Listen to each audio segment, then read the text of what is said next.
धन्यवाद, धन्यवाद। Thank you जी। जीवित और महान सामर्थ्य परमेश्वर, दिल से आपका धन्यवाद करते हैं आपके महान प्रेम और उस अनुग्रह के लिए प्रभु जो आप सब लोगों पर बनाए रखते हैं। और जो कोई मन फिराता है, पश्चाताप करता है, आपके वचन को सुनता है और मानने लगता है, उस पर आपकी विशेष अनुग्रह की दृष्टि होती है। उसके जीवन में आप अद्भुत कार्य करते हैं और उसे अपने पुत्र और पुत्री के रूप में परिवर्तित करने के लिए कार्य को आरंभ करते हैं, जिसे हम उद्धार कहते हैं, जिसे हम नए सिरे से जन्म को कहते हैं। हाँ प्रभु, नए सिरे से जन्म होने का मतलब है हमारे जीवन में एक नया सिरा शुरू हो जाना, आत्मिक जीवन का आरंभ होना, और वो जीवन परमेश्वर की आत्मा और परमेश्वर के वचन पर आधारित जीवन है और कलीसिया पर आधारित जीवन है। कलीसिया वो समुदाय है जिसमें हम शामिल हो जाते हैं ताकि हम पवित्र आत्मा के नेतृत्व में, पवित्र वचनों के द्वारा जो हमारी आत्मा में बोए जाते हैं, उनके अनुसार जीवन आरंभ करते हैं। हमारा जीवन का हर पल, हर क्षण परमेश्वर के वचन के अनुसार सोचना, उसी के अनुसार चलना, उसी के अनुसार निर्णय लेना, सब कार्य होता है ताकि प्रभु हम सब का जीवन आपकी महिमा के लिए समर्पित हो और आपकी महिमा का कारण बने। सारी महिमा आपको मिले। धन्यवाद के साथ प्रभु इस प्रार्थना को प्रभु यीशु मसीह के पवित्र नाम से मांगते हैं, आमीन। थैंक यू जी। सबको जय मसीह की। हम परमेश्वर का बहुत धन्यवाद करते हैं जो अद्भुत युक्ति करने वाला परमेश्वर है और हमारे जीवन में वो क्या करना चाहता है। मसीहत को लोग समझ नहीं पा रहे, ये रिलीजन नहीं। परमेश्वर के वचन में अभी हमने बीच में आपको एक शब्द बताया था और वो था टेक हीड, ध्यान देना, ध्यान लगाना, आपका मन केंद्रित हो जाए। और आज हम आपको टेक हीड यानी उस ध्यान के विषय में जो परमेश्वर चाहता है कि हम उसके वचन पे मन लगाएं, ध्यान लगाएं, उसके विषय में पौलुस ने कुछ बातें बोली हैं। 7 पॉइंट है जिसके विषय में नए नियम में पौलुस ने कहा टेक हीड यानी ध्यान दें। ध्यान देने का अर्थ है किसी चीज को पकड़ना, किसी चीज को बहुत ध्यान से पकड़ना या किसी चीज पर पूरा ध्यान देना। इसी का टेक हीड का मतलब। हीड हम बार बार आपको बता रहे हैं, इसको हिब्रू में शमार बोलते हैं। ये बहुत इंपॉर्टेंट वर्ड है और इस पर परमेश्वर के वचन में इसका अर्थ जो है, ये क्रियाओं से नहीं, आप शरीर की क्रिया नहीं करते। टेक हीड के लिए आपको एक शांत वातावरण में बैठकर परमेश्वर के वचन पर ध्यान केंद्रित करना। ये एक प्रकार का meditation upon the word of God, परमेश्वर के वचन पर ध्यान को केंद्रित करना। और केवल ये वचन हमसे क्या बात कर रहा है। जब आप वचन पर ध्यान को केंद्रित करेंगे तो आपका मन वहां पर केंद्रित हो जाएगा और तब आपके अंदर कुछ होगा। पौलुस के पत्रों का अनुग्रह जीवन के 7 पहलू हैं जिन पर हमें बहुत ध्यान देना चाहिए। ये केवल 7 निर्देश नहीं हैं जिन्हें हमें बौद्धिक रूप से अपनाना है। हमें इन निर्देशों को बड़े जुनून के साथ ग्रहण करना है, हमें इन सच्चाइयों के अनुसार जीना है और हमें इन सच्चाइयों से मार्गदर्शन प्राप्त करना है। पौलुस की बातों को बहुत ध्यान दीजिए नए नियम में, क्योंकि पौलुस हमसे उस जीवन की बात कर रहा है, पुनरुत्थान का जीवन, आत्मिक जीवन, मसीही जीवन। इसकी और भी बहुत से परमेश्वर के इच्छा के योग्य जीवन, परमेश्वर की महिमा से भरा जीवन, भौतायत का जीवन, जितनी बातें नए जीवन के लिए कही गई हैं वो सब इसमें लागू होती है। पहली बात है सावधान रहो, कहीं ऐसा ना हो कि वो तुम्हें भी छोड़ दे। पौलुस यहाँ पर कलीसिया से जो अन्य जातियों की, आज अन्य जाति कलीसिया में है और अन्य जातियों से वो एक बात कह रहा है और वो कह रहा है कि सावधान रहो, टेक हीड, इंग्लिश में है टेक हीड, कि ऐसा ना हो कि तुम इस बात पे ध्यान केंद्रित करो, ऐसा ना हो कि वो तुम्हें भी छोड़ दे। इससे पहले किसी को छोड़ा है परमिशन? हाँ, इजराइलियों को छोड़ा है। इजरायलियों को छोड़कर उसने ये साबित कर दिया कि परमेश्वर पक्षपाती नहीं। परमेश्वर की का अंगीकार करके कि हम मसीह में हैं, हम परमेश्वर के लोग हैं, हम परमेश्वर की संतान हैं, और आप पाप में जीवन व्यतीत करें, सब प्रकार के गंदे काम लालसा से करें, अपना सारा जीवन सांसारिक जीवन जिए, और आप कहें हम मसीह में, बर्दाश्त नहीं करेगा, क्योंकि उसने यहूदियों को इसी बात पे पनिश किया। परमेश्वर पनिश क्या करता मालूम है? पहली चीज बात करना बंद कर देता है, दूसरी बात उनसे मुंह मोड़ लेता है। करो कितनी प्रार्थना करो, मैं सुनूंगा ही, सुनना बंद कर देता है, छोड़ देता है। इसका मतलब उसने त्याग दिया, जाओ तुम्हारे मन में जो है करो, करते रहो, मैं तुम्हारी ओर ध्यान ही नहीं दूंगा। ये परमेश्वर का व्यवहार है। सबसे पहले कुछ संक्षिप्त संदर्भ देखते हैं। रोमियो की पत्री उसका 11 अध्याय, रोमियो की पत्री 11 अध्याय ये नहीं सिखाता कि कलीसिया ने इजराइल की जगह ले ली। अक्सर लोग मालूम है ये शिक्षा दे रहे हैं आजकल कि जो कलीसिया है वो आत्मिक इजराइल। आप वचन में जाइए, वचन में जाएंगे तो आपको पता चलेगा कि कलीसिया अलग है और इजराइल अलग। अगर आप कहते हैं कि कलीसिया आत्मिक इजराइल है, तो जो इजराइल था वो आत्मिक ना होने के कारण परमेश्वर ने उसे अपने से अलग कर दिया, यानी उससे परमेश्वर अलग हो गया, मुंह मोड़ लिया। तो अगर आत्मिक इजराइल है और आप परमेश्वर की इच्छा और आज्ञा के अनुसार नहीं चल रहे हैं, तो आपको भी छोड़ दिया, आप भी उसी पाले में चले गए।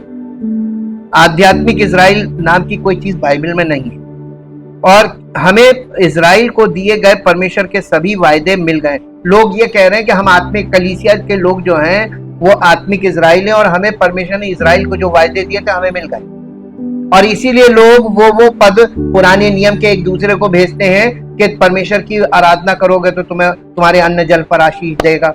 परमेश्वर ने ये वादा हम लोगों से किया ही नहीं है, कलीसिया से, ये वायदा इजराइलियों से किया था। पुरानी वाचा में इजराइल लोगों से जितने वायदे किए वो इजराइलियों के लिए थे, वो हमारे और आपके लिए नहीं है। इस बात को आप ध्यान से मन को केंद्रित करेंगे तब आप समझ पाएंगे। क्या आप देखते हैं कि ये कितना समस्याग्रस्त है? अगर परमेश्वर ने इजराइल के वायदों को ले लिया होता और उन्हें हमें दिया होता तो ये परमेश्वर को झूठा बना देता। अगर परमेश्वर ने इजराइलियों के वायदे कलीसिया के लोगों को दे दिए तो ये बात परमेश्वर को झूठा ठहरा देगी। परमेश्वर झूठा हो ही नहीं सकता। जो लोग इजराइल को इस तरह से आध्यात्मिक बनाने की कोशिश करते हैं, वे जो लोग उसको आध्यात्मिक बनाते हैं या आध्यात्मिक झूठ बोलते हैं, क्योंकि उनके पास आध्यात्मिक आंख नहीं, वो स्पिरिचुअल आइज नहीं है, इसलिए वो इस तरीके की बातें कर रहे हैं। इसके बजाय रोमियो 11 में पौलुस समझाता है कि हम भविष्यवाणी के कार्यक्रम में व्यवधान में रह रहे हैं कि परमेश्वर ने इजराइल राष्ट्र को केवल एक कारण और एक समय के लिए त्याग दिया था। पौलुस ने रोमियो 11 अध्याय उसके 15 पद में क्या लिखा, पढ़िए। रोमियो की पत्री उसका 11 अध्याय का 15 पद। क्योंकि किनका त्याग दिया जाना? इजराइलियों का, यहूदियों का त्याग दिया जाना जगत के मिलाप का कारण हुआ, तो क्या उनका ग्रहण किया जाना मरे हुओं में से जी उठने के बराबर ना होगा? बाद में उन्होंने पद 25, 26, 27 में लिखा, क्या लिखा है? हे भाइयों, कहीं ऐसा ना हो कि तुम अपने आप को बुद्धिमान समझ लो, इसलिए मैं नहीं चाहता कि तुम इस रहस्य से, इस भेद से अनजान रहो कि जब तक अन्य जातियां पूरी रीति से प्रवेश ना कर लें, तब तक इजराइल का एक भाग ऐसा ही कठोर रहेगा। इसका मतलब यह है कि ऐसे ही अंधा रहेगा, स्पिरिचुअली वो ब्लाइंड हो जाएगा। आज का इस्राएल स्पिरिचुअली ब्लाइंड है, और ये परमेश्वर ने उनको कर रखा है, इस दशा में डाल रखा है। और ये क्यों डाल दिया है? इसके पीछे परमेश्वर की एक योजना है। ठीक, परमेश्वर जब चाहे जिसके जीवन में चाहे कुछ भी कर सकता है।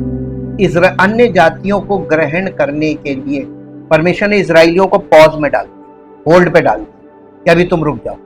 अब सारे अन्य जातियों को, अब यहां पर बड़े दुख की बात आएगी कि अन्य जाति के लोग परमेश्वर के वचन के साथ, परमेश्वर की योजना के साथ, कलीसियाई योजना के साथ, जो कलीसिया की स्थापना की, कलीसिया का प्लान उसने रखा है अन्य जातियों के लिए, इन सब बातों में वो परमेश्वर के वचन का निरादर कर रहे हैं, उसकी योजना का निरादर कर रहे हैं, क्योंकि अन्य जाति के लोग स्वधर्मी मानसिकता के हैं, वो अपनी अपनी धार्मिकता को लेकर खड़े हैं।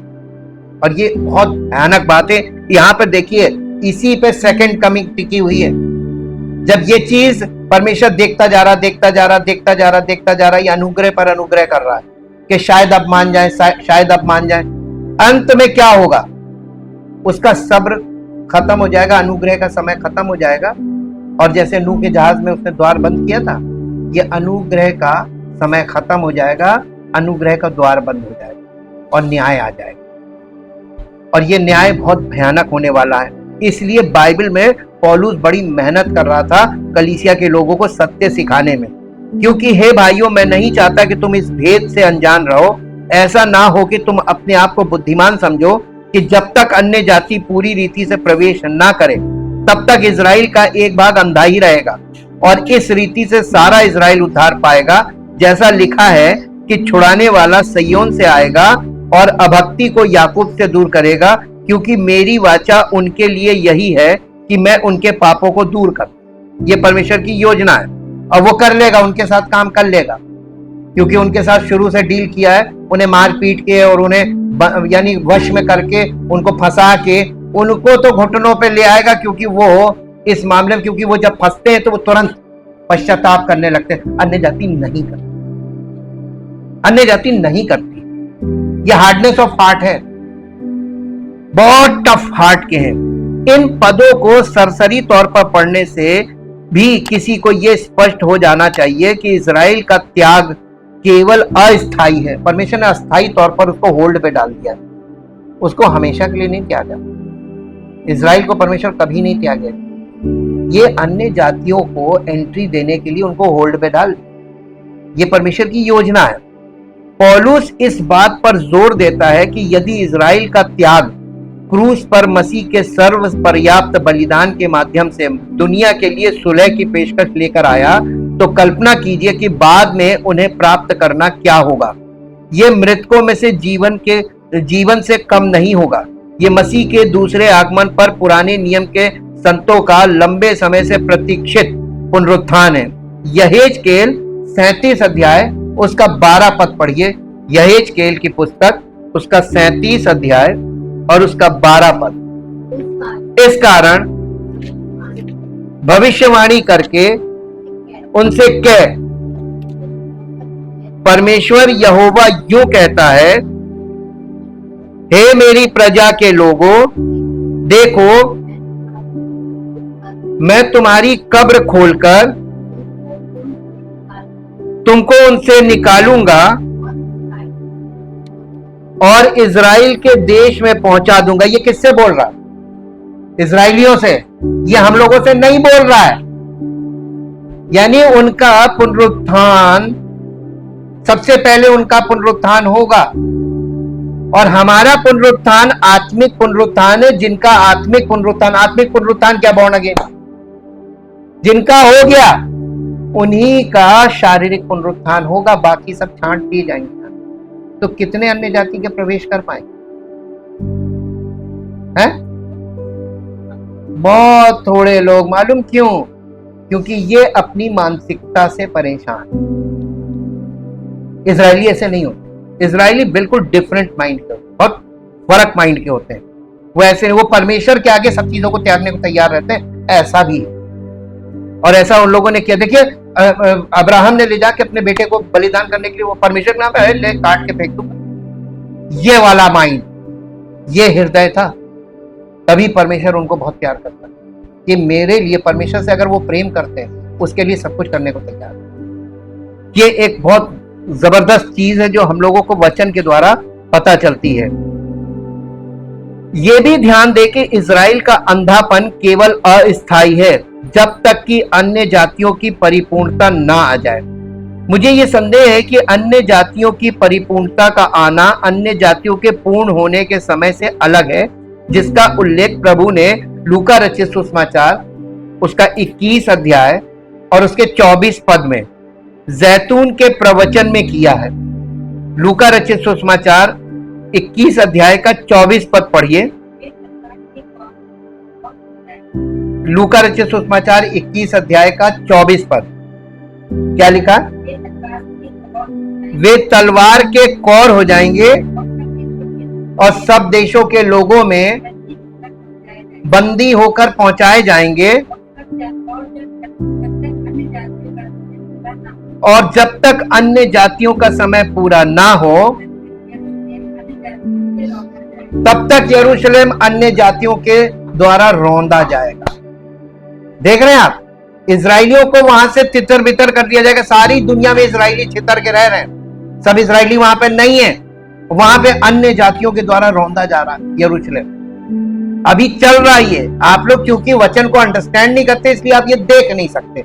हम देख रहे हैं और हम आपको बता रहे हैं ये हो रहा है और होता रहेगा जब तक कि अन्य जातियों का समय पूरा ना हो जाए।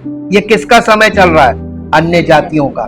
प्रभु ने हमको यह अवसर दिया है कि अन्य जाति प्रभु पर विश्वास करके उद्धार प्राप्त कर सकते हैं। देखिए, अन्य जातियों की परिपूर्णता एक अभिव्यक्ति है जिसका मूल रूप से अर्थ है कि अन्य जातियों के बीच परमेश्वर का अनुग्रह समाप्त हो गया है। अन्य जाति अब उसके अनुग्रह को स्वीकार नहीं करते हैं और जो लोग विश्वास करते हैं वे उसके अनुग्रह का दुरुपयोग करते हैं। खुद को धार्मिक कानूनी प्रणालियों के अधीन रखकर उसके अनुग्रह से जीने से इनकार करते हैं और वे इतने शारीरिक हैं कि वे उसकी भलाई में बने रहने से इनकार करते हैं। अन्य जातियों की परिपूर्णता तब समाप्त हो गई है जब दुनिया ने उसके पुत्र और शांति के उसके प्रस्ताव को व्यापक रूप से अस्वीकार कर दिया, और यही वो समय है जब परमेश्वर अपना अनुग्रह देना बंद कर देगा और इस युग को समाप्त कर देगा। अब आपको बताएं ये क्या कहा गया, आपकी समझ में नहीं आया। आप मेरे साथ निकालिए थिस्सलुनीकियों, दूसरा थिस्सलुनीकियों वचन में आएंगे। हम आपको ये चीजें सब बता चुके हैं। दूसरा थिस्सलुनीकियों 2 अध्याय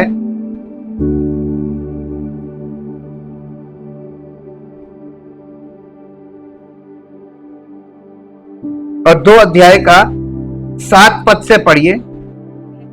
क्योंकि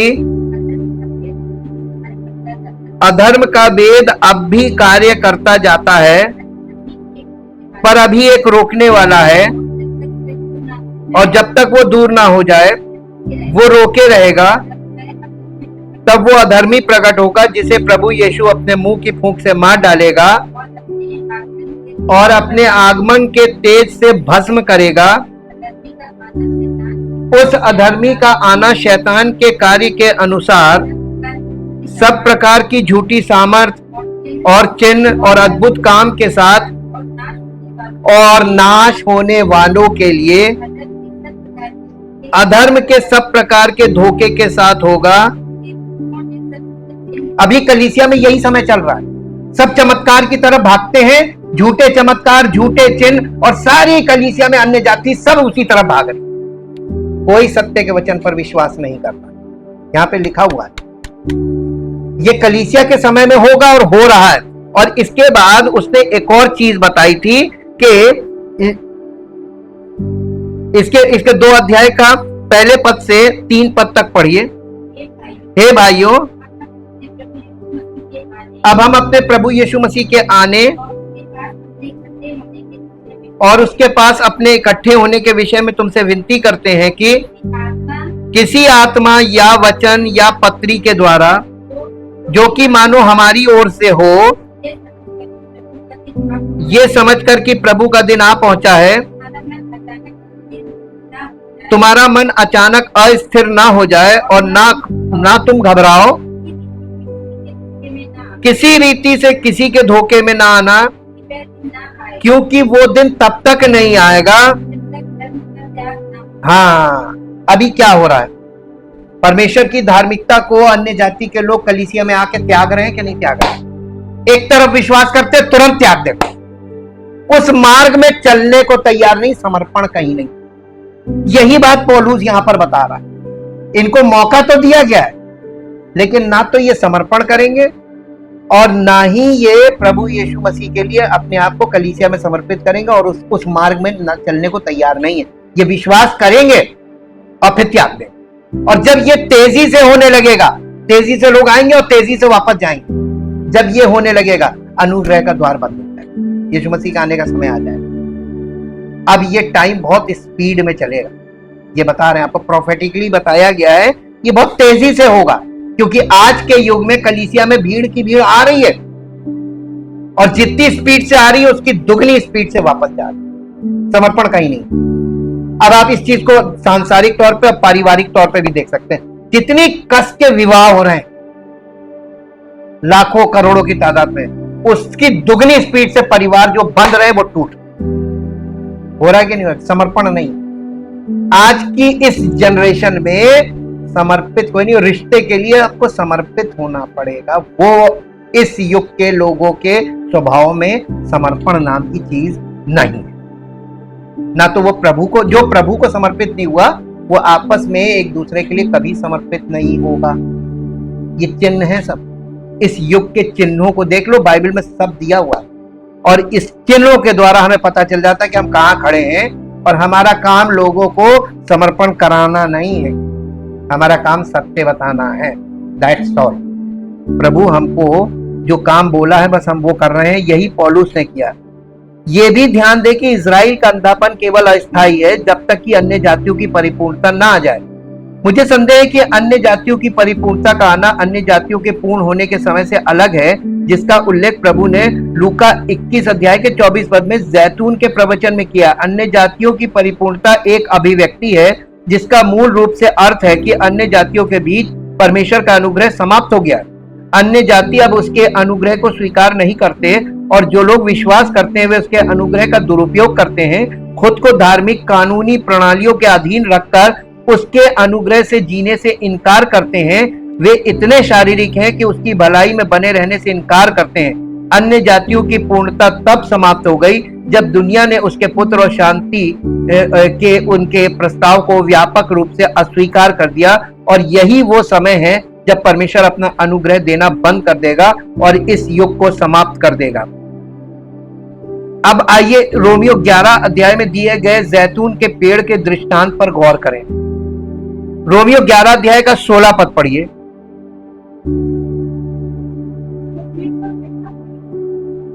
क्योंकि यदि पहला फल पवित्र है, जब भेंट का पहला पेड़ा पवित्र है, पवित्र ठहरा, तो पूरा गुंधा हुआ आटा भी पवित्र है, और जब जड़ पवित्र है, जब जड़ पवित्र ठहरी तो डालियां भी पवित्र है। ठीक। रोमियो 17 पद पढ़िए, 11 अध्याय का 17 पद।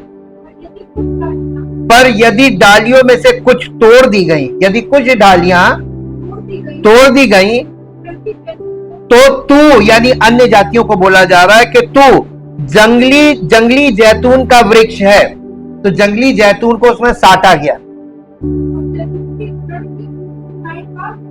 और जैतून की, असली जैतून की जड़ की चिकनाई का भागी हुआ, तो डालियों पर घमंड ना करना, और यदि कोई घमंड करे तो जान रख तू जड़ को नहीं परंतु जड़ तुझे संभालती है। फिर तू कहेगा डालियां इसलिए तोड़ी गई कि मैं साटा जाऊं। ठीक है, वो तो अविश्वास के कारण तोड़ी गई, परंतु तू विश्वास से बना रहता है, इसलिए अभिमानी ना हो, परंतु भय मानना। हाँ, भय मान, क्योंकि जब परमेश्वर ने स्वाभाविक डालियों को नहीं छोड़ा तो टेक हीड, सावधान रहे। वो तुझे भी छोड़ेगा नहीं। जब उसने इजराइलियों को नहीं छोड़ा, उन्हें पनिश कर दिया, तुम्हारे साथ भी कोई बड़ी मुरव्वत होगी नहीं। देखिए यहां पर वार्निंग आ रही, टेक हीड का मतलब है इस वार्निंग को आपको बहुत गंभीरता से लेना चाहिए। परमेश्वर वार्निंग दे रहा है और वो वार्निंग बहुत आराम से देता है और उसका रिजल्ट आप झेल जाएंगे। इसलिए यहां पर यह बात लिखी हुई है 16 पद से पढ़े, क्योंकि यदि पहला फल पवित्र है तो गुंदा हुआ आटा भी पवित्र है, और यदि जड़ पवित्र है तो डालियां भी हैं। 17 पद, और यदि डालियों में से कुछ तोड़ दी गई और तू जो जंगली जैतून का वृक्ष है उसमें साटा गया और उनके साथ जैतून के वृक्ष की जड़ और उसकी चर्बी का भागी हुआ। 18वां पद, डालियों पर घमंड ना करना, परंतु यदि तू घमंड करे तो तू जड़ को नहीं परंतु जड़ तुझे सहारा देती है। 19वां पद, तो तू कहेगा डालियां इसलिए तोड़ी गई कि मैं साटा जाऊं। अन्य वो इजरायलियों को परमेश्वर ने साइड अप क्यों किया? ताकि अन्य जातियों को परमेश्वर ग्रहण करे। देखिए वृक्ष के द्वारा, जैतून के वृक्ष के द्वारा यहाँ पे एक आपको कॉन्सेप्ट दिखाया जा रहा है परमेश्वर से जुड़ने का। ठीक, कनेक्शन, ग्राफ्टिंग है। ग्राफ्टिंग का मतलब है जब आप कलम काटते हैं तो उसको दो पेड़ों को, एक जो पेड़ है उसको छीलते हैं और दूसरे पेड़ की डाली को छीलकर उस पर वहां पर सटा के मिट्टी और खाद गोबर वगैरह लगा के उसको वहां पे बांध देते हैं। कब तक? कि उसमें जड़ आ जाए, और जड़ आने तक फिर उसके बाद उसको निकालकर लगा देते हैं। जड़ पैदा होने के बाद तो उसको पोषण कहां से मिलता है? वो तो डाली है, काट के लगाई गई है, उस पेड़ से उसको पोषण मिलता है। आपको मसीह में, कलीसिया में आपको रोपा जा रहा है, तो आपकी अब पुरानी जड़ कट गई है। बॉर्न अगेन का मतलब आप वहां से कट ऑफ हो गए। आपका पुराना जीवन, पुराना स्वभाव, पुराना व्यक्तित्व, पुरानी शैली ग्रहण योग्य नहीं है कलीसिया में। अब आपको मसीह के अनुसार वो जड़ आपके अंदर आनी चाहिए। जड़ वही है ना, पथरीली भूमि पर के वे है, वचन तो सुनते हैं, अपने में जड़ न रखने का, थोड़े समय के फिर वापस अपने पुराने जीवन में लौटना। कलीसिया में ये हो रहा है कि नहीं हो रहा? क्या से नहीं हो रहा है? अब ये इस चीज का अंत आ रहा है। परमेश्वर अघा जाता तब फिर कहता बस अब बहुत हो गया, अब खत्म करो। मौका दे दिया, लंबा समय इतना इजरायलियों को नहीं दिया जितना अन्य जातियों को। उनको बीच बीच में उसने न्याय करता रहा, पनिश करता रहा, न्याय करता रहा, ताकि हमारे लिए एग्जाम्पल ठहरे कि परमेश्वर न्याय करता है, हर बात का न्याय करता है। जितने वायदे उसने किए वो सब न्याय के अंतर्गत काम आएंगे। इसलिए मीठी मीठी बातों में मत फंसिए, सत्य को जानिए और सत्य को ग्रहण कीजिए। 19वें पद में तू कहेगा डालियां इसलिए तोड़ी गई कि मैं साटा जाऊं। 20वां पद, भला वे तो अविश्वास के कारण तोड़ी गई। क्यों तोड़ी गई? देखकर, सुनकर, पढ़कर, बोल सब तरह से उन्होंने शास्त्रों को पढ़ा, शास्त्रों को सुना, भविष्यवाणियों को सुना, व्यवस्था की बातों को सुना, पढ़ा, स्टडी की, लेकिन माना, विश्वास कभी नहीं किया। बड़े बड़े आश्चर्य कर्म देखे, बड़े बड़े छुटकारे के कामों को देखा, कभी विश्वास नहीं किया। अविश्वास का मतलब सब कुछ जानने के बाद भी विश्वास न करना, ढीठ बन जाना। इसलिए परमेश्वर अविश्वास के कारण, क्या कारण था उनको परमेश्वर ने किनारे किया? ये ताकि हम लोगों को ये दिखा दे कि देखो अविश्वास तुम करोगे तो तुम्हें भी छोड़ूंगा। आज कलीसिया में लोग क्या कर रहे? अविश्वास में बने, अपना नहीं, हम नहीं करेंगे, हम तो जैसे हैं वैसे ही रहेंगे। यहां पे लिखा हुआ है वो अविश्वास के कारण तोड़ी गई, पर तू विश्वास से बना हुआ है। अगर तुम विश्वास से बने रहोगे तो तुमको वो ग्रहण कर लेगा, अगर तुमने भी अविश्वास किया। इसीलिए लिखा है 22वें पद में, इसका कौन सा 19वां पद, 20वां पद, तो वह अविश्वास के कारण, पर तू विश्वास से बना हुआ। अभिमानी ना हो, इस बात पे घमंड मत कर, परंतु भय रख। 21वें पद में लिखा है क्योंकि यदि परमेश्वर ने स्वाभाविक डालियों को नहीं छोड़ा तो सावधान रहे कि कहीं तुझे भी ना छोड़ दे। तुम्हें सावधान रहने की जरूरत है। और हम लोग तो बिल्कुल निश्चिंत रहे विश्वास के विषय में, वचन के विषय में, परमेश्वर की इच्छा योजना के विषय निश्चिंत। अब देखो प्रभु क्या करेंगे, ये बोलिए। अब ये बोलने का समय नहीं है कि देखो, आपको मालूम होना चाहिए कि अब प्रभु क्या करने जा रहे हैं। इसका मतलब आप प्रभु में है ही नहीं, आप आउट एंड आउट हैं। बाहरी आदमी कहता अब देखो प्रभु क्या करे, उसको मालूम ही। और वचन के सुनने वाले कहें अब देखो, तो समझ जाइए ये आउट एंड आउट है। ये आउटर मैन है, मार्ग के किनारे वाला है, आता है, सुनता है, चला जाता है, इधर सुनता है, इधर निकालता है। 22वें पद में लिखा है, इसलिए परमेश्वर की भलाई और कठोरता को देख, जो गिर गए पर कठोरता, परंतु तेरे प्रति भलाई, पर यदि तू उसकी भलाई में बना रहे, नहीं तो तू भी काट डाला जाए। यीशु मसीह ने क्या कहा? मैं दाखलता हूं, पिता किसान है, और तुम डालियां हो। जो डाली मुझ में नहीं फलती, पिता काट डाले। बात काटने की कर रहा है ना। फलवत नहीं होगी और जड़ नहीं होगी तो फल नहीं होगी। जिस डाली में जड़ नहीं पैदा होगी, कलम वाला दृष्टांत याद रखिए। ये अन्य जातियों का कलम के द्वारा कैसे मसीह में साटा जा रहा है, इस चीज को आप, इस कॉन्सेप्ट को समझिए और अपने आप को समर्पित करिए। ये पौलुस का मकसद था इस बात को यहां पर बताने का। जैतून का पेड़ इजराइल के आध्यात्मिक जीवन का प्रतिनिधित्व करता था। जड़ हमेशा मसीह को प्रकट करती है। अब अनुग्रह के इस युग में अविश्वासी इजराइल की स्वाभाविक शाखाएं तोड़ दी गई हैं, जिसका अर्थ है कि अविश्वासी यहूदियों को अलग कर दिया गया है।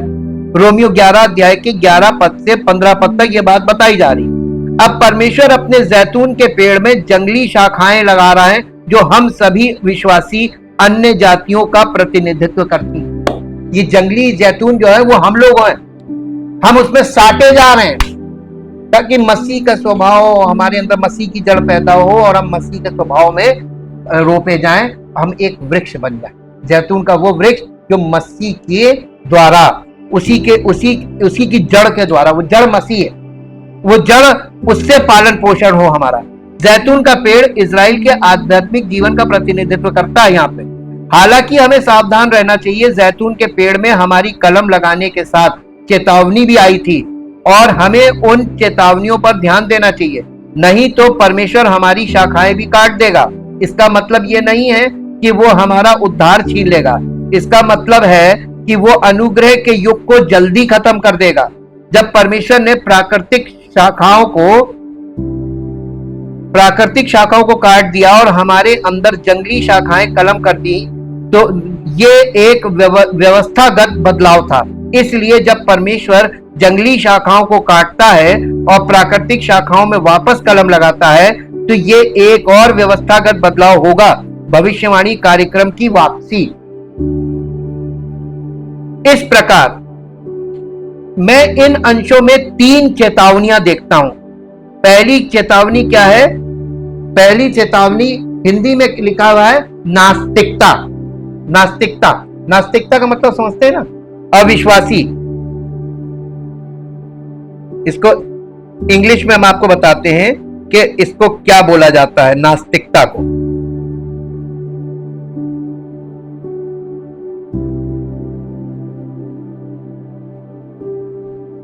अनबिलीफ, जिसे हम अविश्वास बोलते हैं, ये नास्तिकता है, नास्तिक हो जाता। परमेश्वर के वचन सुनने के बाद, आश्चर्य कर्मों को देखने के बाद, सच्ची गवाहियां सुनने और देखने के बाद, सारी चीजों के बाद भी अविश्वास की दशा बनी रहे, ये नास्तिक। आज कलीसिया में लोग विश्वासी बन रहे हैं कि नास्तिक बन रहे हैं? सब नास्तिक। ये एक बैड साइन है। दूसरा है, नास्तिकता बढ़ रही है, शाखाओं के विरुद्ध घमंड के उदाहरण के साथ उसकी कृपा का दुरुपयोग करना, यानी abusing his grace with the example of boasting against the branches. इसके बाद तीसरा पॉइंट है, उसकी भलाई में आगे बढ़ते रहना, कंटिन्यूइंग इन हिज गुडनेस। अब देखिए, ये तीन प्रकार की चेतावनियां हम इसमें देखते हैं। इनमें से पहली चेतावनी अविश्वास से संबंधित थी। अविश्वास के कारण ही यहूदी अलग हो गए थे। इस प्रकार अनुग्रह के इस पूरे युग की निरंतरता हमेशा से ही उसके अनुग्रह के प्रति वैश्विक गैर यहूदी प्रतिक्रिया पर निर्भर रही है। वैश्विक का मतलब वर्ल्ड वाइड है ना, पूरी दुनिया में गैर यहूदी प्रतिक्रिया पर निर्भर रही है। अगली चेतावनी शाखाओं के विरुद्ध घमंड करने के बारे में थी। जो अंततः उसके अनुग्रह का दुरुपयोग करने, उसके अनुग्रह के में होने के बारे में खुद को बहुत अधिक महत्व देने के बारे में है। फिर तीसरी चेतावनी ये थी कि हमें उसकी भलाई में कैसे बने रहना चाहिए, अन्यथा तुम भी काट दिए जाओगे। इसलिए तीसरा मानदंड जिसे परमेश्वर ये निर्धारित करने के लिए मापता है कि वो अनुग्रह के इस युग को कितने समय तक जारी रखेगा, उसका संबंध मसीह के पूरे शरीर से है जो उसकी भलाई में जारी है। यानी मसीह के शरीर का मतलब कलीसिया से जारी है। परमेश्वर की व्यापक वैश्विक अस्वीकृति, विश्वासियों द्वारा उसके अनुग्रह का बड़े पैमाने पर दुरुपयोग या कलीसिया में बड़े पैमाने पर धर्म त्याग इस अनुग्रह के युग को समाप्त कर देगा। अनुग्रह के इस युग की अवधि हमेशा से ही उसके अनुग्रह के प्रति व्यापक गैर यहूदी प्रतिक्रिया, साथ ही उसके अनुग्रह के दुरुपयोग और हमें उसकी भलाई में कैसे बने रहना चाहिए इस पर निर्भर रही है, अन्यथा तुम भी काट दिए जाओगे। यानी अन्य जातियों के लिए भी समय पूरा हो जाएगा अगर वो देखेगा बड़े पैमाने पर कि कोई एक्सेप्ट कर नहीं रहा। देखिए, आप एक बात बताएं, आप इस चीज को ऐसे समझ लीजिए सरल तरीके से कि कहीं पर कुछ खाने की चीज बट रही है और लोग वहां पर जितने आने थे उन्होंने आ गए और वो वहां पे ठहरे हुए, शायद कोई आ जाए, शायद कोई आ जाए। बाद में देखा कोई नहीं आ रहा है, अब किसी को नहीं चाहिए। बहुत लंबे समय तक इंतजार करने के बाद वो काउंटर बंद कर दिया जाता है, भैया बंद करो, अब कोई नहीं आएगा। जब आप परमेश्वर की उपस्थिति में कोई प्रवेश नहीं करना मांग रहा है तो अनुग्रह का समय बंद हो जाएगा। बेकार टाइम वेस्ट करो, आगे बढ़ो। तो परमेश्वर क्योंकि टाइम की बहुत वैल्यू जानता है, बहुत वैल्यू, एक एक सेकंड उसके लिए। लेकिन अन्य जातियों के पास आपको खास बात होता है, वो टाइम की वैल्यू बिल्कुल नहीं करते। अब छोटी छोटी चीजों में देखिए, आप उनके कोई प्रोग्राम में जाइए, आप टाइम आपको कौन सा देंगे और शुरू कब हो, कोई लिमिट नहीं है उसमें, कितना लेट हो जाए। हाँ, वो ये शुरू से ये उनका स्वभाव है कि उनके पास टाइम मैनेजमेंट न था, न है और न कभी हो। They are not aware about time. ये चीज और ये खराब बात है, मालूम है? ये किसी को बुलाकर उसका अनादर करना, अगर आप समय पे उसका उस चीज को पूरा नहीं करते। इसलिए समय का, और देखिए कलीसिया में देख लीजिए ना, हम आपको बार बार कह रहे डिसिप्लिन, टाइम की डिसिप्लिन।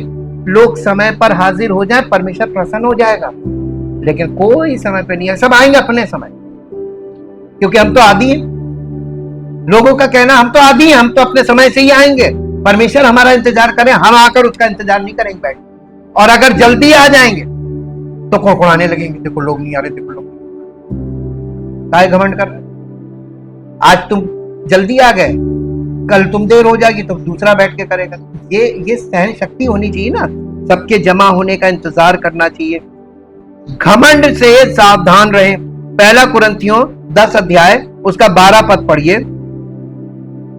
घमंड किस बात का? पहला कुरिन्थियों 10 अध्याय का 12 पद। इसलिए जो समझता है मैं स्थिर हूं वो चौकस रहे। कौन चौकस रहे? जिसको ये मालूम हो गया कि मैं अब प्रभु में मजबूत। कौन धोखा खाएगा? जिसने ये सोच लिया कि मैं तो बस प्रभु में हूं, बाकी ये सब तो अभी नहीं। वो चौकस रहे। काहे चौकस रहे? कहीं गिर ना पड़े। अब देखिए, यहां पर आपको एक चीज समझ में आ रही होगी कि परमेश्वर के वचन में पौलुस कितने अच्छे से इन बातों को बता रहा था। घमंड से सावधान रहे। इसलिए जो ये समझता है कि मैं स्थिर हूं वो चौकस रहे, कहीं गिर ना पड़े। चौकस रहे, ध्यान देना चाहिए इन बातों पे कि ये हम किस बात पे चौकस रहे। ये टेक हीड है इस इंग्लिश में। वो पीठ की समस्या से पीड़ित लोगों की बात नहीं कर रहे हैं कि जिसके पीठ में प्रॉब्लम है, खड़े नहीं हो सकते। ये फिजिकल नहीं है, ये स्पिरिचुअल है। वो गर्व की बात कर रहे हैं। घमंड में, जब आपको घमंड आ जाता है कि मैं मसीह में हूं, मैं स्थिर हूं, मैं बहुत बड़ा मसीह विश्वासी हूं, जब आप अपने आप को धार्मिक मान लेते हैं, मसीही विश्वासी, मुझसे बड़ा कोई नहीं, मैं प्रार्थना करूंगा, क्यों हो जाएगा, मैं प्रार्थना करूंगा, अरे तब तो तुम ये देखिए, मसीही जीवन निर्भरता का जीवन है, आत्मनिर्भर जीवन नहीं है। ये डिपेंडेंट लाइफ है, इंडिपेंडेंट लाइफ नहीं है। और चूंकि अन्य जाति यानी जन्म से स्वधर्मी होते हैं, जहां पर इंडिपेंडेंट वर्शिप, इंडिपेंडेंट सब कुछ होता है स्वयं का, इसलिए प्रॉब्लम, ये उनके स्वाभाविक प्रॉब्लम, उनके अंदर स्वाभाविक यानी स्वधार्मिकता उनके माइंड को में पूरी तरीके से व्याप्त रहती है, विचारों में, कल्पना में, भावना में। इसलिए उनका दूसरे का इंतजार करना, दूसरों के लिए नम्र होना, समर्पण होना बहुत मुश्किल बात है। कोऑपरेटिव, जब आप मिलकर जीवन बिताना मांगे, सामूहिक जीवन, जब आप कहीं जाते हैं तो वहां पे खाना, भूख लग रही है, लेकिन सब लोग जब खाएंगे सबके साथ खाएंगे। ये घर में ही नहीं आजकल, सब अपना अपना खाते हैं, अपना अपना सब अपना, ये इंडिपेंडेंट लाइफ है। मसीही जीवन का मतलब है कोऑपरेटिव, आपको सामूहिक जीवन जीना है। घमंड से सावधान रहें। और जैसा कि सुलेमान ने नीति वचन 16 अध्याय का 18 पद में कहा, क्या लिखा, विनाश से पहले गर्व और ठोकर खाने से पहले घमंड होता है। विनाश से पहले क्या आता है? गर्व, मतलब घमंड। अगर आपके अंदर मसीही जीवन, आप मसीह पर विश्वास करके आपके अंदर गर्व आ रहा है, नम्रता नहीं पैदा हो रही, तो आप मसीह में नहीं, आप मसीह में नहीं, आप एडमिक नेचर में ईगो होता है, ईगो, और ईगो में घमंड होता है। आई नहीं मरा भी, जिस दिन आपका आई मर गया उस दिन मसीह आप में प्रकट होगा। और आई का मरना बहुत मुश्किल है, ईगो है वो। पौलुस पहला कुरिन्थियों 8 अध्याय के 2 पद में लिखता है, और यदि कोई समझे कि मैं कुछ जानता हूं तो जैसा जानना चाहिए वैसा कुछ भी नहीं जानता। यदि आप इसलिए घमंडी हैं क्योंकि आपको लगता है कि आप बहुत कुछ जानते हैं, या क्योंकि आप शब्द को सही ढंग से विभाजित करके समझते हैं, तो आप बहुत कम जानते हैं, क्योंकि उसका अनुग्रह आपको सिखाता है कि आपको घमंडी नहीं होना चाहिए। देखिए लिखा है, ये वो ज्ञान नहीं जो ऊपर से उतरता है, ये सांसारिक और शैतानी, क्योंकि घमंड है। जिस ज्ञान में, जिस जानकारी में घमंड हो, वो शारीरिक है, शैतानी है, और ये पृथ्वी पर की है, ये परमेश्वर की ओर से नहीं है ये ज्ञान। यदि आप इसलिए घमंडी हैं क्योंकि आपको लगता है कि आप बहुत कुछ जानते हैं, या क्योंकि आप शब्द को सही ढंग से विभाजित करके समझते हैं, तो आप बहुत कम जानते हैं, क्योंकि उसका अनुग्रह आपको सिखाता है कि आपको घमंडी नहीं होना चाहिए। हमें अपने व्यवहार पर ध्यान देना चाहिए, खास तौर पर घमंड पर। जब हम मसीह के अलावा अपनी ताकत पर भरोसा करते हैं तो हम मुंह के बल गिर जाते हैं। मसीह के वचनों को अपने अंदर भरपूरी से बसने देना, उनकी कृपा को अपनी आत्माओं में दृढ़ करना, परमेश्वर ने हमें अपने पुत्र में जो बनाया है उसका हिसाब रखना, अंधकार के कामों का त्यागना, शरीर के बारे में कोई पूर्व विचार ना करना, खुद को पूरी तरह से परमेश्वर पर निर्भर रखना, घमंड के कारण हमारे पतन के खिलाफ हमारी सबसे अच्छी सुरक्षा है। ध्यान रखें कि वो उस पर कैसे निर्माण करता है। ध्यान रखें, टेक हीड, फिर सावधान, सतर्क रहना, ध्यान रखना, ये टेक हीड वर्ड आता है इंग्लिश में।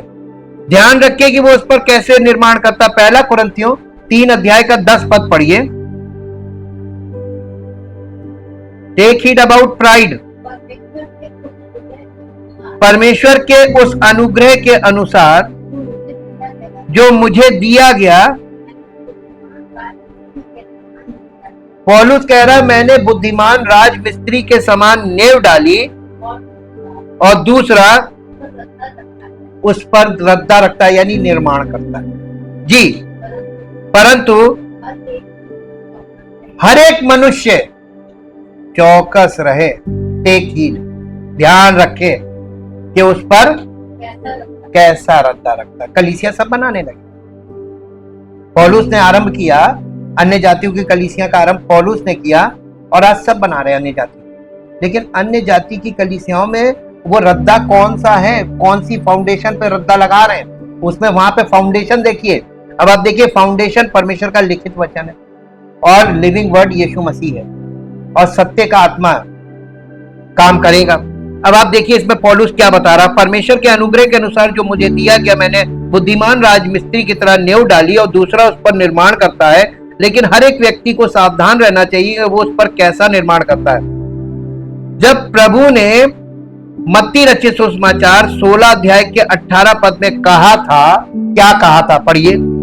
मत्ती रचित सुसमाचार 16 अध्याय के 18 पद में क्या कहा था, और मैं भी तुझसे कहता हूं कि तू पतरस है और मैं इस पत्थर पर अपनी कलीसिया बनाऊंगा और अधोलोक के फाटक उस पर प्रबल ना होंगे।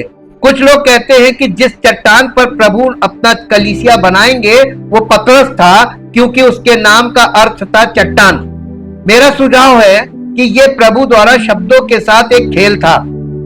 उतावला पतरस वास्तव में सबसे स्थिर नींव नहीं था जिस पर किसी को कलीसिया बनाना चाहिए। मुझे लगता है कि प्रभु उस व्यक्ति से कह रहे थे जिसका नाम चट्टान था कि उनका राज्य कलीसिया उस शाश्वत अपरिवर्तनीय सत्य पर बनाया जाएगा जिसे पतरस ने अभी अभी घोषित किया था कि वो मसीह था।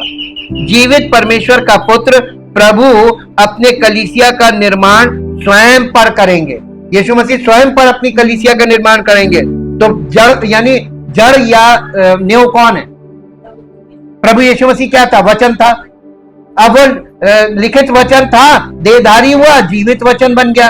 तो वचन, जीवित वचन परमेश्वर की कलीसिया का आधार है या फाउंडेशन है। दूसरी ओर पौलुस ने 1 कुरिन्थियों 3 अध्याय 10 पद में कहा, परमेश्वर के उस अनुग्रह के अनुसार जो मुझे दिया गया, मैंने बुद्धिमान राजमिस्त्री की नाई नींव डाली और दूसरा उस पर निर्माण करता है।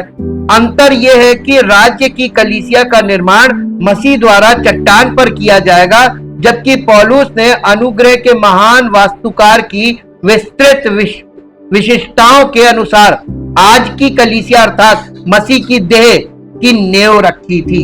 यीशु मसीह जो कलीसिया बना रहा है वो यूनिवर्सल कलीसिया है और वो स्वर्गीय स्थानों में बना रहा है, लेकिन पौलुस जो था वो मसीह की देह की नींव रख रहा था जो यहाँ पर आज बन रही है। लोकल कलीसियाएं ढेर सारी हैं।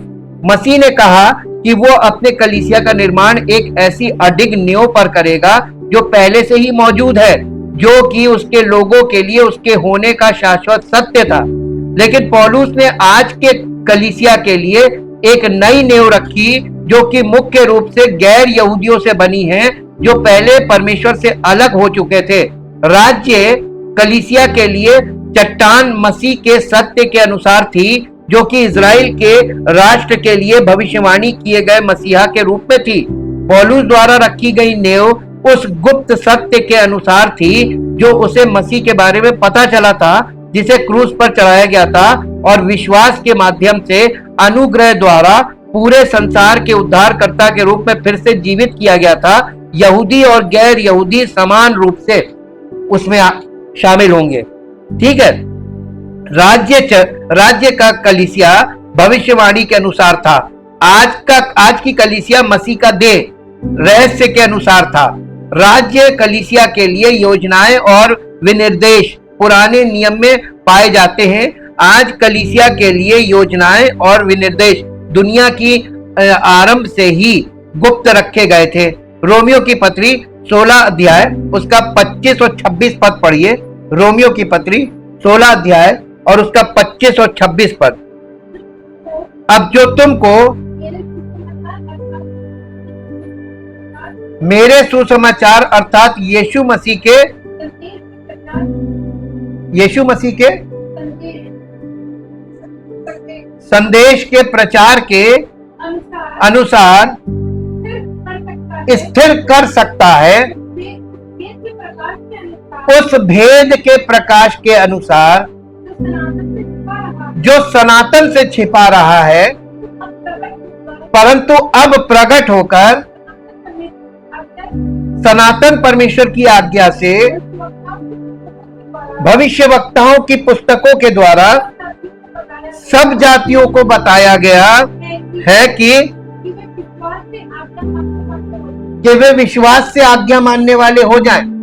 अब उसी एकमात्र बुद्धिमान परमेश्वर की यीशु मसीह के द्वारा युगान युग महिमा होती रहे, युगों से युगों तक महिमा होती रहे, जब तक कि ये पौलुस के सामने और उसके माध्यम से प्रकट नहीं हुआ। पौलुस विश्वासियों को चेतावनी देते हैं, हर व्यक्ति को ध्यान रखना चाहिए कि वो उस पर कैसे निर्माण करता है। कहीं ऐसा ना हो कि एक मसीही के रूप में उसके जीवन का काम बीमा सीट पर धू धू कर जल जाए। यानी बीमा सीट का मतलब है यीशु मसीह जब आएगा तो कलीसिया में जो लोग कलीसियाई सेवकाई कर रहे हैं, अगर सच्ची सेवा नहीं हुई तो वो जला देगा, भस्म कर देगा। सब कलीसियाओं को वो ये कार्य करने को दिया गया है।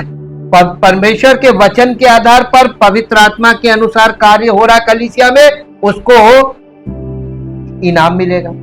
और जो उसके विपरीत अपने एजेंडे चला रहे हैं कलीसिया में, उनको भस्म कर देगा। ये यहां पर साफ साफ दिखाया उसने, पौलुस ने ये बात बताई, धू धू कर जल जाए। प्रभु अपने शिष्यों को ऐसी कोई चेतावनी नहीं देते। ऐसा क्यों? क्योंकि आज हर विश्वासी व्यक्तिगत रूप से अपने जीवन का निर्माण पौलुस द्वारा परमेश्वर के वचन को सही ढंग से विभाजित करके अपने सावधानी पूर्वक कार्य कुशल अध्ययन के माध्यम से रखी गई नींव पर करता है। प्रभु और कोई भी अन्य व्यक्ति अपने स्वयं के राज्य कलीसिया पर निर्माण नहीं करेगा। पौलुस ने ये नहीं कहा कि वो मसीहा और इजराइल के राजा के रूप में मसीह द्वारा पेंतेकुस्त पर पहले से स्थापित एक राज्य कलीसिया के लिए नींव की चट्टान पर निर्माण कर रहा था। नहीं, उसने कहा मैंने नींव रखी है और दूसरा उस पर निर्माण कर रहा है।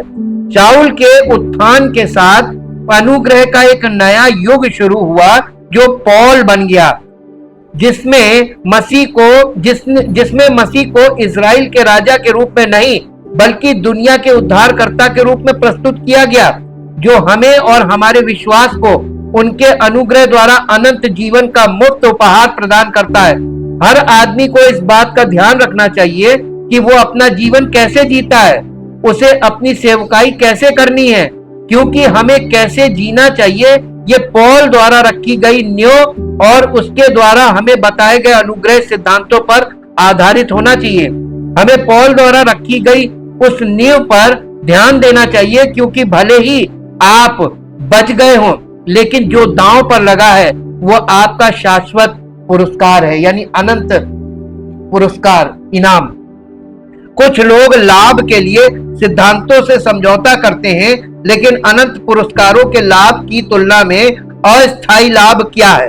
आपके पूरे जीवन के काम की अग्नि द्वारा परीक्षा ली जाएगी। क्या आप स्वयं प्रभु यीशु मसीह के सामने खड़े होकर अपने जीवन के काम को धुएं में जलते हुए देखना चाहेंगे? क्योंकि आपने प्रेरित पौलुस द्वारा रखी गई नींव पर अपना जीवन बनाने से इनकार कर दिया। उसके द्वारा रखी गई नींव पर ध्यान देना केवल पौलुस के विशिष्ट प्रेरित्व को स्वीकार करना नहीं, बल्कि उसके द्वारा अपने पत्रों में प्रकट किए गए सभी सिद्धांतों के अनुसार अपना जीवन जीना है। स्वतंत्रता के दुरुपयोग के बारे में सावधान रहें। पहला कुरिन्थियों 8 अध्याय का 9 पद, पहला कुरिन्थियों 8 अध्याय का 9 पद। इसका तात्पर्य मसीह में हमें प्राप्त स्वतंत्रता पर ध्यान देने से नहीं है। पहला कुरिन्थियों 8 अध्याय का 9 पद का तात्पर्य कमजोर विश्वासियों पर ध्यान देने से है, ताकि आप अपनी स्वतंत्रता का लाभ उठाकर उन्हें ठोकर ना खाने दें। जो निर्बल लोग हैं, कमजोर लोग हैं कलीसिया में, उन पर हम लोगों को उनको आगे लाना है, मजबूत वालों को नहीं, उन्हें पीछे कर दो। ठीक, तुम्हें समझ में आ गया? अब तुम पीछे बैठो जी। क्या लिखा है पहला कुरिन्थियों? परंतु सावधान, ऐसा ना हो कि तुम्हारी ये स्वतंत्रता कहीं निर्बलों के लिए ठोकर का कारण हो जाए, क्योंकि यदि कोई तुझ ज्ञानी को मूर्ति के मंदिर में भोजन करते देखे और वो विश्वास में निर्बल जन हो, क्या उसके विवेक को मूर्ति के सामने बलि की हुई वस्तु कि वो खा सकते तो हम भी खा सकते, है ना। ये दूसरे को ठोकर खिलाना। हालांकि ज्ञान ये है कि बलि कोई, बस बलि की हुई कोई यानी मूर्ति कोई चीज नहीं है, और वो वस्तु भी कुछ नहीं, खाने की चीज है। ये ज्ञान है, सच्चाई है ये। लेकिन अगर वो हम वहां बैठकर खुद खा रहे हैं जानकारी के बाद, तो जो विश्वास में निर्बल होगा कहेगा ये खा सकते हम नहीं खाएंगे, तो फिर ना तो हम उसका तो उद्धार बेकार हो गया हमारे ज्ञान के कारण। ये पौलुस कह रहा किसी के ठोकर का कभी कभी ज्ञान दूसरे के ठोकर का कारण बन जाता है जो विश्वास में निर्बल है। पौलुस लिखता है, परंतु सावधान रहो, ऐसा ना हो कि तुम्हारी ये स्वतंत्रता निर्बलों के लिए ठोकर का कारण हो जाए। पौलुस तर्क देते हैं कि हमें अपनी स्वतंत्रता का उपयोग करने में सावधान रहना चाहिए ताकि ये कमजोरों के लिए ठोकर का कारण ना बने। यदि कोई कमजोर भाई आपकी कलीसिया को छोड़ सकता है क्योंकि वो मसीह में हमारी स्वतंत्रता के बारे में पर्याप्त नहीं जानता और वो आपके द्वारा मूर्तियों या कुछ आधुनिक समकक्ष को चढ़ाए गए मांस खाने से नाराज है, तो क्या ये बेहतर नहीं है कि जब तक वो भाई सच्चाई के ज्ञान में ना आ जाए तब तक उस मांस से दूर रहे? क्या हमें अपने भाई को ठोकर खिलाने के बजाय खुद को वैध चीजों से भी वंचित नहीं करना चाहिए? आपको मालूम है कि नहीं है, लेकिन आप वो चीज को अपने जीवन से दूर रखिए कि उसके कारण कोई आपके जीवन से ठोकर ना खाए, यानी आपका ज्ञान दूसरे के लिए ठोकर का कारण ना बने। मेरे लिए दिलचस्प बात यह है कि गलातियों 5 अध्याय उसके 1 पद में यहाँ पर लिखा है, हमें उस स्वतंत्रता में स्थिर रहना है जिससे मसीह ने हमें स्वतंत्र किया, लेकिन हमें उस स्वतंत्रता का दुरुपयोग करने से सावधान रहना है जिससे दूसरे को ठोकर ना लगे। एक दूसरे को काटने और खाने से बचे। गलातियों 5 अध्याय का 15 पद पढ़िए। गलातियों 5 अध्याय का 15 पद, पर यदि तुम एक दूसरे को दांत से काटते और फाड़ खाते हो तो सावधान रहो कि एक दूसरे का सत्यानाश करें। कलीसिया में लोग एक दूसरे का सत्यानाश ऐसे ही करते हैं ना। हम इस बात का ध्यान रखते हैं कि हम एक दूसरे के साथ कैसा व्यवहार करते हैं, क्योंकि लगातार लड़ाई झगड़े से कलीसिया बर्बाद हो जाएगी। हम सभी ने दुनिया में देखा है कि कैसे कुछ लोग लड़ाई झगड़ों में आसानी से डूब जाते हैं, फिर कुछ लोग ही नहीं बल्कि पूरा राष्ट्र भी, इसमें विश्वासी भी शामिल हैं, यहाँ तक कि अनुग्रह के विश्वासी भी। सही परिस्थितियां और गलत आध्यात्मिक स्थिति में एक विश्वासी कुछ भी करने में सक्षम हो सकता है। यदि हमें प्रयास करना है तो ये एक दूसरे के विरुद्ध प्रयास करने के लिए नहीं है, बल्कि हम सब अपने जीवन में पवित्रता की निपुणता के लिए एक साथ प्रयास करते हैं। हम विश्वास की एकता बनाए रखने के लिए एक साथ प्रयास करते हैं। हम संतों के निर्माण के लिए एक साथ प्रयास करते हैं। हम अपनी प्रार्थनाओं में एक साथ प्रयास करते हैं और हम एक दूसरे को सांत्वना देने के लिए एक साथ प्रयास करते हैं। प्रेम में एक साथ बुंदे हुए समझ की पूरी निश्चिंतता की सारी समृद्धि तक परमेश्वर पिता और मसीह के रहस्य को स्वीकार करने के लिए। छठा पॉइंट है सेवकाई पर ध्यान दें। कुलस्सियों 4 अध्याय का 16 पद पढ़िए। कुलस्सियों 4 अध्याय का 16 पद, और जब ये पत्र तुम्हारे यहाँ पढ़ लिया जाए तो ऐसा करना कि लौदीकिया की कलीसिया में भी पढ़ा जाए, और जो पत्र लौदीकिया से आए उसे तुम भी पढ़ना। कुलस्सियों 4 अध्याय का 17 पद, और अर्खिप्पुस से कहना कि जो सेवा प्रभु में तुझे सौंपी गई है उसे सावधानी से पूरा करना। कुलस्से 3 शहरों वाले क्षेत्र का हिस्सा है जिसमें कुलस्से, लाउदीसिया और हिरापुलिस शामिल है, एक दूसरे से 10 मील से भी कम की दूरी पर। इन तीनों शहरों में से लाउदीसिया सबसे धनी और सबसे बड़ा शहर था। ध्यान दे कि हम क्या पढ़ते हैं। पौलुस चाहता है कि ये लोग लौदीकिया जाएं। 16वें पद में वो कहता है कि वो चाहता है कि वे लौदीकिया की कलीसिया में जाएं। लौदीकिया में सिर्फ एक ही कलीसिया है। वो चाहता है कि वे उसी एक कलीसिया में जाएं। वो चाहता है कि कुलस्सियों की पत्री उसी एक कलीसिया में पढ़ी जाए, और वो चाहता है कि वे लोग लौदीकिया की कलीसिया को लिखी गई पत्री पढ़े। फिर वो ये क्या कहता है 17वें पद में, वो कहता है और अर्खिप्पुस से कह कि जो सेवा प्रभु में तुझे सौंपी गई है उसे सावधानी से पूरा करना। अर्खिप्पुस कहाँ स्थित है? वो तो लौदीकिया में ही होगा ना, है ना, लौदीकिया में ही है। पौलुस कहता है लौदीकिया जाओ, कुलस्सियों की ये पत्री लोगों को बताओ, उनकी पत्री पढ़ो, और जब तुम वहां हो तो अर्खिप्पुस को ये संदेश दो। 17वें पद की शुरुआत और शब्द से होती है। ये 16वें पद में उसके विचार का विस्तार है। अर्खिप्पुस को लौदीकिया में होना ही था। क्या आपको अर्खिप्पुस याद है? फिलेमोन को लिखे पत्र में जिस साथी सैनिक का जिक्र किया गया है, फिलेमोन की पत्री उसके पहले अध्याय के 2 पद में, उसमें एक ही अध्याय है एक्चुअली, उसका 2 पद वहां पे लिखा गया है सैनिक साथी। फिलेमोन की पत्री और उसका दूसरा पद, हाँ, और बहन, हाँ, और बहन अफिया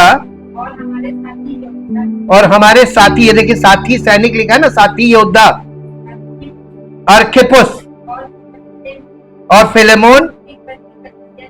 हाँ, ये घर की कलीसिया थी, होम यानी घरों में कलीसियाएं होती थी, उनके नाम। और सबसे ज्यादा संभावना है कि वो फिलेमोन के घर में कलीसिया में पास्टर था, ठीक। और इसलिए अगर अर्खिप्पुस लौदीकिया में रहता था तो फिलेमोन अप्पिया और फिलेमोन के घर में रहने वाली कलीसिया भी वहां रहती होगी। अगर लौदीकिया में सिर्फ एक ही कलीसिया है तो वो कलीसिया सिर्फ वही हो सकती है जो फिलेमोन के घर में है। इसका मतलब है कि लौदीकिया से पत्र का यह संदर्भ फिलेमोन को लिखे पौलुस के पत्र से कम नहीं होना चाहिए। पौलुस ने फिलेमोन को लिखे अपने पत्र को लौदीकिया से पत्र क्यों कहा? क्योंकि वो पत्र केवल फिलेमोन को संबोधित नहीं था, वो पत्र उसके परिवार और उसके घर में मौजूद पूरी कलीसिया को संबोधित था। बहुत से लोग लिखते हैं कि फिलेमोन एक व्यक्तिगत पत्र था। ये कभी भी व्यक्तिगत नहीं था, क्योंकि ये उस कलीसिया में सभी को संबोधित था। फिलिपियों की पत्री उसका पहला अध्याय और उसका पहला और दूसरा पद पढ़ेंगे, आपको यहाँ पे मिलेगा जी। फिलिपियों की पत्री उसका पहला अध्याय और उसका पहला और दूसरा पद। मसीह यीशु के दास और पौलुस और फिलिपियस तिमोथियस की ओर से सब पवित्र लोगों के नाम जो मसीह यीशु में होकर फिलिप्पी में रहते हैं, अध्यक्षों और सेवकों समेत हमारे पिता परमेश्वर और प्रभु यीशु मसीह की ओर से तुम्हें अनुग्रह और शांति मिलती रहे। मिले नहीं लिखा, आदेश नहीं है, मिलती रहे निवेदन है, ठीक। पौलुस ने अर्खिप्पुस को यह संदेश क्यों भेजा? पौलुस ने अर्खिप्पुस से क्यों कहा जो सेवा तुझे प्रभु में सौंपी गई है उसे पूरा करने में सावधान रहे? अर्खिप्पुस के साथ क्या हुआ? कई किताबें कहती हैं, खैर हम नहीं जान सकते कि अर्खिप्पुस के साथ क्या हुआ। मेरा सुझाव है कि आप पूरी तरह से पता लगा सकते हैं कि अर्खिप्पुस के साथ क्या हुआ। बुलिंगर जैसे कुछ लोगों का अनुमान है कि कुलस्सियों की पुस्तक 61 और 62 ईस्वी के आसपास लिखी गई थी। क्या आपको पता है कि 60 ईस्वी में उससे पहले क्या हुआ था? लौदीकिया में एक बहुत बड़ा भूकंप आया था जिसने पूरे शहर को तहस नहस कर दिया था।